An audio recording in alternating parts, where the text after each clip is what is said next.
കൊച്ചിയിൽ ജാർഖണ്ഡ് സ്വദേശികളായ ദമ്പതികൾ ഉപേക്ഷിച്ച പെൺകുഞ്ഞിനെ ഇന്ന് ശിശുക്ഷേമ സമിതി ഏറ്റെടുക്കും. കഴിഞ്ഞ ദിവസം കുഞ്ഞിന് ആരോഗ്യമന്ത്രി നിധി എന്ന് പേരിട്ടിരുന്നു. കോട്ടയം ഫിഷ് ഫാമിൽ ജോലി ചെയ്തിരുന്ന ദമ്പതികളാണ് 3 ആഴ്ച മാത്രം പ്രായമായ കുഞ്ഞിനെ സ്വകാര്യ ICUവിൽ ഉപേക്ഷിച്ച് കടന്നു കളഞ്ഞത്. 1.5 മാസത്തെ ചികിത്സയ്ക്ക് ശേഷമാണ് കുഞ്ഞിനെ ശിശുക്ഷേമ സമിതി ഏറ്റെടുക്കുന്നത്. വിവരങ്ങളുമായി രേണുക രാജേന്ദ്രൻ ചേരുന്നു. രേണുക, കുഞ്ഞിനെ ഇപ്പോൾ ശിശുക്ഷേമ സമിതി ഏറ്റെടുക്കാൻ പോവുകയാണ്. ദമ്പതിമാർ ഈ കോട്ടയം ഫിഷ് ഫാമിൽ ജോലി ചെയ്തിരുന്ന ദമ്പതികളാണ് 3 ആഴ്ച മാത്രം പ്രായമായ കുഞ്ഞിനെ ഉപേക്ഷിച്ച് കടന്നു കളഞ്ഞത്. ഇതിനു ശേഷമാണ് ഇപ്പോൾ നിധി എന്ന് പേരിട്ടിരിക്കുന്ന കുഞ്ഞിനെ ശിശുക്ഷേമ സമിതി ഏറ്റെടുക്കുന്നത്. വിവരങ്ങൾ. നിലവിൽ വൃന്ദ ശിശുക്ഷേമ സമിതി സ്ഥലത്തേക്ക് എത്തിയിട്ടില്ല, അല്ലെങ്കിൽ ജനറൽ ആശുപത്രിക്ക് എത്തിയിട്ടില്ലെന്ന് വേണം മനസ്സിലാക്കാൻ. കഴിഞ്ഞ ജനുവരി 29-നാണ് ബേബി ഓഫ് രഞ്ജിത എന്ന പേരിൽ ഒരു കുട്ടി ജനിക്കുന്നത്. മാതാപിതാക്കൾ ജാർഖണ്ഡ് സ്വദേശികളായ അമ്മയും അച്ഛനും ഈ കുട്ടിയെ ഉപേക്ഷിച്ചിട്ട് പോവുകയായിരുന്നു.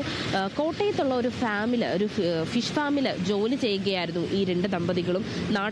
പ്രസവത്തിനായി നാട്ടിലേക്ക് പോകുന്നതിനിടയിൽ ട്രെയിനിൽ വെച്ച പ്രസവ വേദന അനുഭവപ്പെടുകയും എറണാകുളം ജനറൽ ആശുപത്രിയിൽ കുഞ്ഞിന് ജന്മം നൽകുകയുമായിരുന്നു. പക്ഷേ ആ സമയത്ത് കുട്ടിക്ക് 1 കിലോയിൽ അല്ലെങ്കിൽ വളരെ തൂക്കം കുട്ടിക്ക്. അതിനെ തുടർന്നാണ് ഒരു സ്വകാര്യ ആശുപത്രിയിൽ കുട്ടിയെ ചികിത്സയ്ക്കായി പ്രവേശിപ്പിച്ചത്. പക്ഷേ ഈ ചികിത്സയ്ക്ക് പ്രവേശിപ്പിച്ചതിന് ശേഷം മാതാപിതാക്കൾ ഈ കുട്ടിയെ ഉപേക്ഷിച്ച് സ്വന്തം നാട്ടിലേക്ക് കടക്കുകയായിരുന്നു. ഇതിനെ തുടർന്ന് മാതാപിതാക്കളെയായി ഈ പോലീസും അതോടൊപ്പം തന്നെ ശിശുക്ഷേമ സമിതിയും ഈ മാതാപിതാക്കൾക്കായി തിരച്ചിൽ തുടങ്ങിയെങ്കിലും കുട്ടിയുടെ മാതാപിതാക്കളെ കണ്ടെത്താൻ കഴിഞ്ഞില്ല. പക്ഷേ ഇപ്പോൾ പൂർണ്ണ ആരോഗ്യവതിയായിട്ട് കുഞ്ഞ് എറണാകുളം ജനറൽ ആശുപത്രിയിലുണ്ട്. ഇപ്പോൾ ആ കുട്ടിയെ കേരളത്തിന്റെ സ്വന്തം നിധിയായി കരുതി തന്നെ, അല്ലെങ്കിൽ കേരളത്തിന്റെ സ്വന്തം നിധിയെ ഇന്ന് CWC ഏറ്റെടുക്കുകയാണ്. കുഞ്ഞിന് നിധി എന്നൊരു പേര് നൽകിയിരുന്നു. ജനന സമയത്ത് കുഞ്ഞിന് ബേബി ഓഫ് രഞ്ജിത എന്ന പേരായിരുന്നു നൽകിയതെങ്കിൽ കഴിഞ്ഞ ദിവസം ആരോഗ്യമന്ത്രി വീണ ജോർജ് കുഞ്ഞിന് നിധി എന്ന പേര് നൽകിയിട്ടുണ്ട്.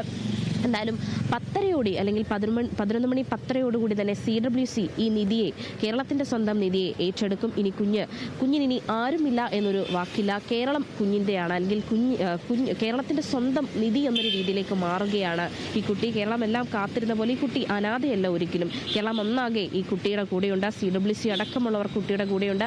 എന്തായാലും കുട്ടി ഒരു പുതിയ ജീവിതത്തിലേക്ക് തന്നെ കടക്കുകയാണ്. പൂർണ്ണ ആരോഗ്യവതിയാണ്. ഇപ്പോൾ ജനറൽ ആശുപത്രിയിൽ ആരോഗ്യമെല്ലാം 1 മാസത്തെ ചികിത്സയ്ക്ക് ശേഷം ഈ കുട്ടി, അല്ലെങ്കിൽ നിധി, ആരോഗ്യം പൂർണ്ണമായും തൃപ്തിയായിട്ടുണ്ട്. എന്നാലും CWC ഒരു 10-11 മണിയോടുകൂടി തന്നെ കുട്ടിയെ ഏറ്റെടുക്കുമെന്നതാണ് നിലവിൽ അറിയാൻ കഴിയുന്ന വിവരങ്ങൾ. വൃന്ദ.